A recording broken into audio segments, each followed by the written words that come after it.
Assalamualaikum warahmatullahi wabarakatuh. Nama saya Jumadil, NPM 142210037. Kelas C. Pengertian limit fungsi. Limit merupakan sebuah konsep matematika di mana sesuatu dikatakan hampir atau mendekati nilai suatu bilangan tertentu. Limit dapat berubah sebuah fungsi yang kode mainnya hampir atau mendekati nilai suatu bilangan asli tertentu. 1. Limit fungsi aljabar. Dalam pengoperasian limit fungsi aljabar terdapat beberapa hukum atau teorema limit yang perlu diperhatikan. Jika konstanta fungsi dan f dan fungsi g adalah fungsi-fungsi memiliki nilai limit yang mendekati bilangan c, maka terdapat 3 metode untuk mengerjakan limit fungsi aljabar, yakni metode substitusi, metode pemfaktoran, dan metode perkalian dengan akar sekawan. Kita akan membahas satu persatu metode tersebut. A. Metode substitusi. Metode substitusi merupakan yang paling mudah karena untuk menentukan hasil limit kita hanya perlu mensubstitusi atau memasukkan secara langsung nilai ke dalam fungsi pada limit. Sebagai contoh, perhatikan pengerjaan limit berikut. Meskipun mudah, kita dapat selalu menggunakan metode ini, terutama hasil substitusi memberikan nilai tak tentu. Sebagai contoh, tidak bisa mengerjakan limit berikut dengan cara substitusi karena akan menghasilkan bentuk tak tentu 0, yakni seperti contoh ini. Oleh karena itu, kita memerlukan metode yang lain untuk mengerjakan limit yang demikian. Kita akan melihat bahwa limit yang demikian dapat diselesaikan dengan metode pemfaktoran. B. Metode pemfaktoran. Perhatikan kembali limit yang tak dapat dikerjakan dengan cara substitusi di atas. Untuk menyelesaikan limit tersebut, kita perlu pemfaktoran fungsinya terlebih dahulu, baru kemudian kita mensubstitusikan nilainya. Perhatikan berikut ini, seperti contoh ini. Meskipun metode pemfaktoran dapat menangani masalah limit yang tak dapat dikerjakan dengan cara substitusi atas, bukan berarti ini berlaku untuk setiap kasus. Sayangnya, dalam beberapa kasus metode pemfaktoran tidak dapat membantu. Begitu pula dengan metode substitusi. Perhatikan limit berikut ini. X tambah 1 per 1x akar x tambah 2. Baik metode substitusi maupun metode pemfaktoran tidak dapat diterapkan untuk menemukan nilai limit tersebut. Jika kita menggunakan substitusi langsung, maka kita akan peroleh bentuk tak tentu 0, yang mana tidak memberikan arti apapun. Begitu pula tidak dapat memfaktorkan fungsi pada limit tersebut, sehingga metode pemfaktoran juga tidak dapat diterapkan. Untuk menangani limit yang demikian, kita perlu mengenal metode berikutnya, yakni metode perkalian dengan akar sekawan. C. Metode perkalian dengan akar sekawan. Inti dari metode ini yaitu mengalihkan fungsi pada limit dengan akar sekawannya. Kita akan menggunakan contoh limit di atas yang tidak dapat dikerjakan dengan metode substitusi langsung dan juga metode pemfaktoran.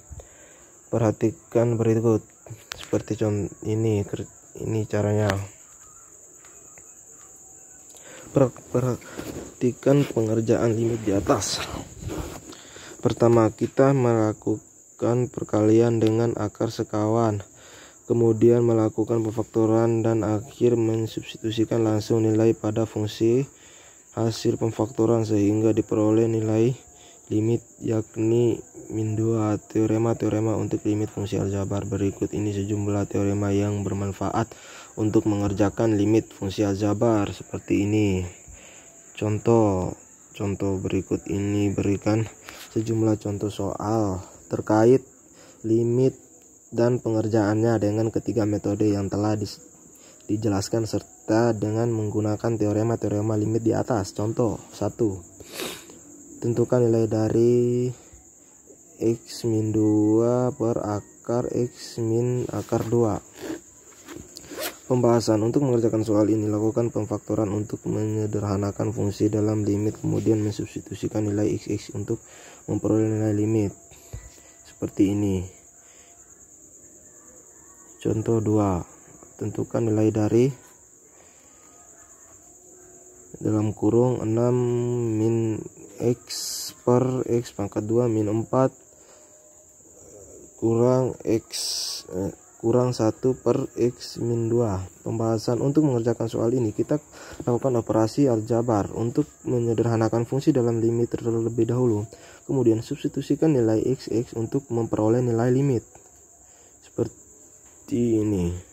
Contoh 3, hitunglah nilai dari X min 3 per akar X tambah 4 kurang akar 2X tambah 1. Pembahasan. Untuk mengerjakan soal ini kita gunakan metode perkalian dengan akar sekawan seperti yang sudah dijelaskan di atas, yakni seperti contoh ini. Contoh 4. Hitunglah nilai dari 2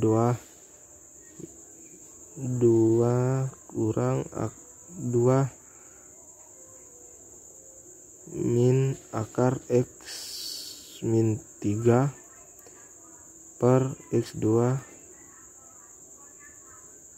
kurang 49. Pembahasan. Min 49. Pembahasan. Kita gunakan metode perkalian dengan akar sekawan seperti yang sudah dijelaskan di atas, yakni seperti contoh ini. 2. Limit fungsi trigonometri. Limit fungsi trigonometri merupakan nilai paling dekat dari suatu sudut pada fungsi trigonometri. Dalam penghitungannya terdapat 2 teorema yang menjadi dasar dari limit fungsi trigonometri seperti di bawah ini. Teorema 1 hanya berlaku pada saat X garis panah 0 tutup kurung. Menggunakan 2 teorema di atas, kita dapat mencari nilai dari sebuah limit trigonometri dengan lebih mudah. Dalam sebuah soal limit fungsi trigonometri pula biasanya menggunakan sudut-sudut istimewa yang nilainya tidak rumit. Sudut-sudut istimewa dalam trigonometri yaitu 0 derajat, 30 derajat, 45 derajat, 60 derajat, 90 derajat. Agar lebih mudah dalam memahami sudut istimewa, perhatikan tabel sudut istimewa dari 4 kuadrat di bawah ini. Kuadrat 1 0 derajat, 30 derajat, 45 derajat, 60 derajat, 90 derajat. Seperti ini. Setelah mempelajari tabel sudut istimewa di atas, telah dimengerti bahwa beberapa sudut istimewa di setiap kuadrat, dan jika diperhatikan lebih lanjut maka akan terlihat bahwa setiap kuadrat memiliki keterkaitan dan atau kemiripan suatu sama lain. Agar lebih memahami materi trigonometri, perhatikan beberapa contoh soal berikut pembahasannya di bawah ini. Contoh soal limit trigonometri. Seperti contoh ini cara kerjanya. Sekian dari saya. Wassalamualaikum warahmatullahi wabarakatuh.